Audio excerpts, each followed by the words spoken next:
సభ ఏర్పాట్లు పరిశీలించిన తెలుగుదేశం నేతలు. ఈ నెల 17వ తేదీన చిలకలూరిపేట సమీపంలోని బొప్పిడి వద్ద జరగనున్న తెలుగుదేశం జనసేన బీజేపీ కూటమి భారీ బహిరంగ సభకు ఏర్పాట్లు ముమ్మరంగా చేస్తున్నారు. శుక్రవారం పర్చూరుకు చెందిన రాష్ట్ర వాణిజ్య విభాగ ఉపాధ్యక్షులు హరిప్రసాద్ రావు, నియోజకవర్గ కార్యనిర్వాహక కార్యదర్శి రమాదేవి సభా ప్రాంగణాన్ని సందర్శించారు. సభా ప్రాంగణం వద్ద వారు మాట్లాడుతూ దేశంలోని కనీవిని ఎరుగని రీతిలో ఈ బహిరంగ సభ జరుగుతుందని, రానున్న ఎన్నికల్లో టీడీపీ, జనసేన, బీజేపీ కూటమి గెలుపు తథ్యమని వారు అన్నారు. నా పేరు హరిప్రసాద్ రావు, రాష్ట్ర వాణిజ్య విభాగం ఉపాధ్యక్షుని. రేపు 17వ తారీఖు సాయంత్రం జరగబోయే బీజేపీ, టీడీపీ, జనసేన మహాసభని రాష్ట్ర నలుమూల నుంచి కార్యకర్తలు, అభిమానులు వచ్చి జయప్రదం చేయాల్సిందిగా కోరుచున్నాము. అలాగే ప్రస్తుతం ఈ రాష్ట్రంలో జరుగుతున్న అన్యాయాలు, అక్రమాలని ప్రజలందరూ తెలుసుకున్నారు.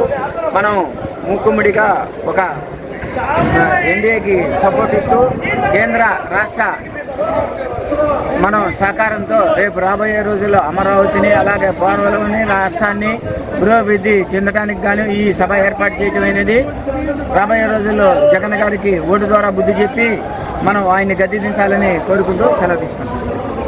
పేరు గోరంట్ల రమాదేవి, పత్తూరు నియోజకవర్గ కార్యనిర్వహణ కార్యదర్శిని. 17వ తారీఖున ఈ నెల మార్చి 17వ తారీఖున జరగబోయే రా కదలిరా ఎన్డీఏ కూటమితోటి ఈ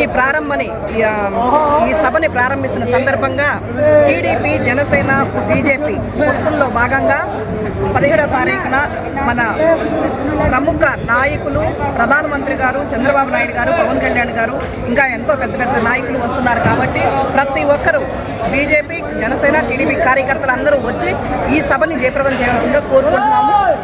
మరొక విషయం, మనం ఈ రోజున ఎన్నో వింటున్నాం.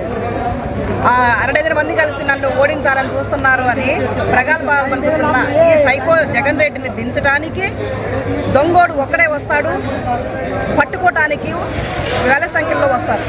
అదేవిధంగా ఈరోజు దొంగోడిని తరిమి కొట్టడానికి ఈ సభను నిర్వహిస్తున్నాం. ప్రతి కార్యకర్త నిబంధనతో వచ్చి ఈ సభని జయప్రదం చేయవలసిందిగా కోరుకుంటున్నాం.